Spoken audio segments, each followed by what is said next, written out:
Muy pero muy buenos días queridos amigos y bienvenidos sean a otro episodio de Todo un Flash. Ya el 10º capítulo de esta primera temporada si se quiere.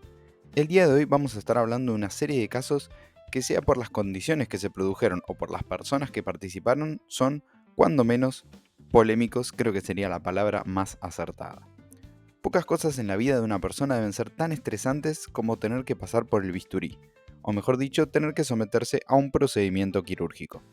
Uno está en una situación de indefensión total, desprovisto de ropa, salvo por una bata hospitalaria que a veces expone más de lo que tapa, te hacen acostar en un quirófano y uno se siente frío, sea por el lugar en el que está acostado o porque el quirófano suele estar un poco más fresco. Y después llega la anestesia, momento en el que todo se pone negro. Es en este preciso instante cuando realmente quedamos a manos de quien va a realizar el procedimiento, de quien comanda la operación, en manos de quien tiene el conocimiento para realizar los cortes y la extracción de lo que sea que haya que cortar y extraer. En ese momento estamos a la merced del cirujano. Pero, ¿qué pasaría si esa persona en la que uno depositó su confianza, en quien depositamos también nuestra salud, en realidad ni siquiera fuera un cirujano, sino que es un impostor? ¿O qué pasaría si esa persona que está por operarnos es conocida por tener el récord de la amputación de pierna más rápida de la historia? Es por eso que el día de hoy vamos a estar hablando de algunas de las cirugías más polémicas de las que se tenga conocimiento en la medicina. Si bien la lista es enorme y probablemente ameriten más de un episodio, decidí elegir 3 casos que en mi opinión son los mejores y los más polémicos de todos. Así que pónganse cómodos y prepárense que estamos por arrancar. Nuestro primer caso es por ahí el más conocido, el famoso cirujano que tuvo que operarse a sí mismo por un cuadro de apendicitis. Esta historia comienza en la Antártida, en el año 1961, durante una expedición en la cual uno de los participantes era un cirujano ruso de nombre Leonid Rogozov, quien en ese momento tenía 27 años. Un día, Leonid comenzó a sentirse enfermo, cansado, con náuseas y debilidad. La cosa empeoró cuando apareció un dolor punzante del lado derecho del abdomen. Claramente, siendo cirujano, no tuvo ninguna dificultad para realizar un diagnóstico de apendicitis aguda. Sin embargo, había un problema importante, y es que Leonid era el único médico en la base, y probablemente el único médico kilómetros a la redonda. En paralelo, la expedición estaba asentada en una nueva base recientemente establecida, por lo que, para colmo de males, estaba siendo azotada por un crudo invierno, motivo por el que pedir ayuda externa tampoco parecía ser una alternativa viable. Todas las rutas, aéreas, marinas o terrestres, podían requerir de hasta 36 días para llegar a Rusia, con lo cual tampoco era una alternativa llevar a Leonid de vuelta a la civilización.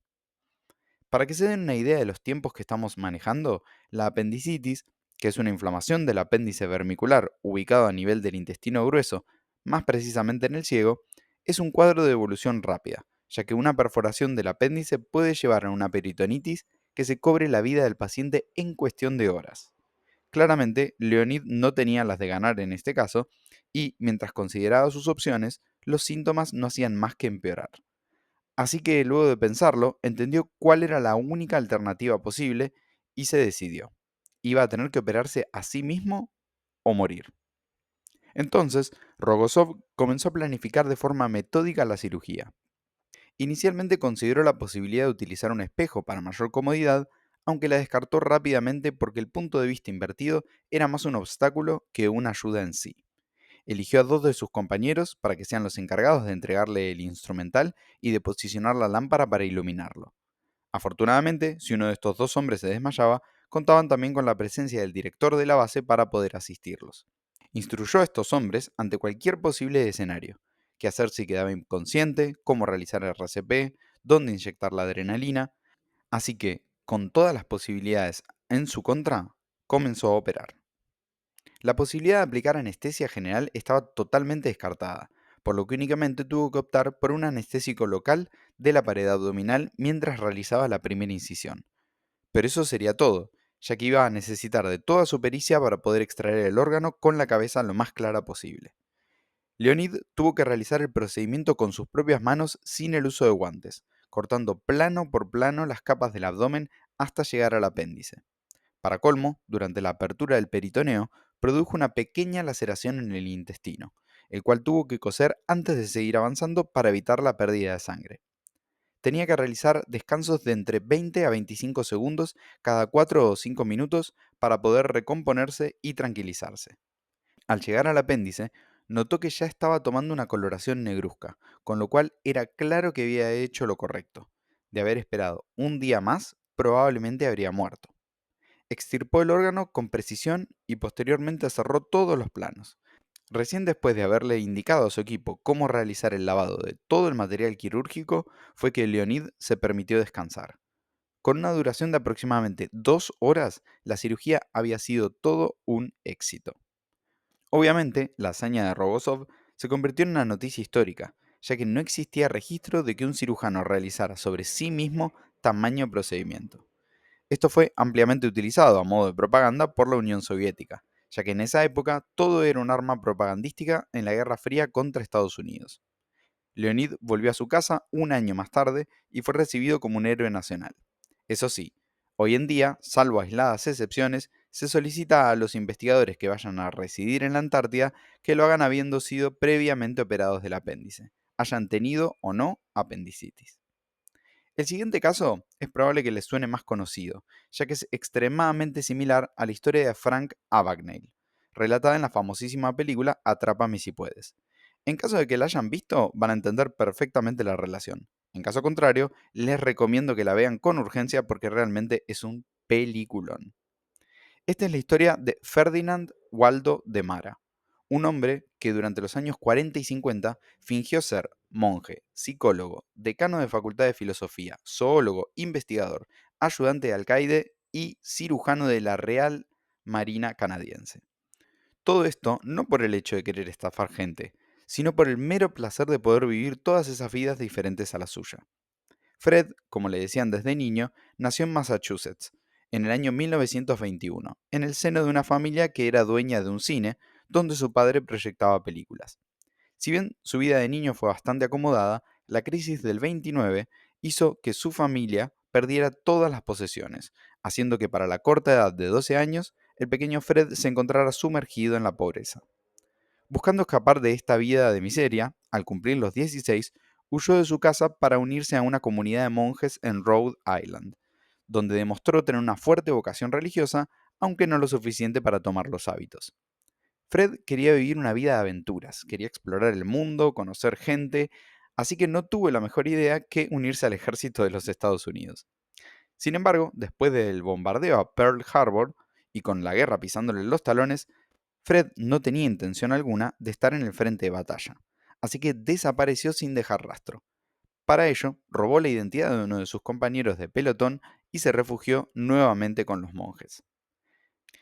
Ya con los tiempos de paz encima, De Mara se alistó en la marina, con su identidad falsa, pero al poco tiempo quiso desertar nuevamente, por lo que ideó un plan un poco más macabro. Fingió su propia muerte al abandonar sus ropas y su identificación, con su falsa identidad, en las orillas de un lago cercano, para que creyeran que se trataba de un suicidio. Sin embargo, antes robó los documentos de un oficial de la base, quien además tenía el título de psicólogo. Así, Fred fue saltando de un trabajo en otro, robando identidades y ejerciendo cuanta profesión pudiera por el placer de vivir en los zapatos de alguien más. Luego de haber estado en prisión durante 18 meses por los cargos de deserción, Fred conoció a un joven médico de nombre Joseph Sear, el cual trabajaba como cirujano. El tema atrapó tanto a Demara que decidió robar la identidad de este médico y cruzar la frontera hacia Canadá, lugar donde cometió su fraude más famoso y el que nos trae aquí en cuestión. Y es que esta vez Fred se puso a estudiar medicina y con algunos tomos de cirugía encima se presentó en la oficina de reclutamiento, de nuevo, para formar parte de la Marina Real de Canadá, donde estuvo a bordo del destructor HMCS Kaguya en la Guerra de Corea. Gracias a su gran inteligencia y a su memoria fotográfica, Demara estudió los libros de cirugía al pie de la letra, ya que no tenía escapatoria alguna, tenía que actuar como un cirujano. Y acá es cuando viene la mejor parte. Fred realizó un total de 16 intervenciones quirúrgicas a heridos de guerra, entre los cuales destaca un herido de bala en el tórax y un marinero al que tuvo que amputarle el pie. Y todas ellas fueron un rotundo éxito, con una excelente tasa de recuperación. Sin embargo, todo se vino abajo cuando un corresponsal de guerra le realizó un reportaje con una fotografía incluida, que fue plasmado en un artículo periodístico, el cual llegó a manos de la madre del verdadero Joseph Cyr, quien sabía que su hijo nunca se había alistado al ejército. Si bien el gran impostor había sido descubierto, la Marina canadiense decidió únicamente deportarlo de nuevo a Estados Unidos, quizás por el hecho de que realmente había salvado más de una vida a pesar de sus engaños.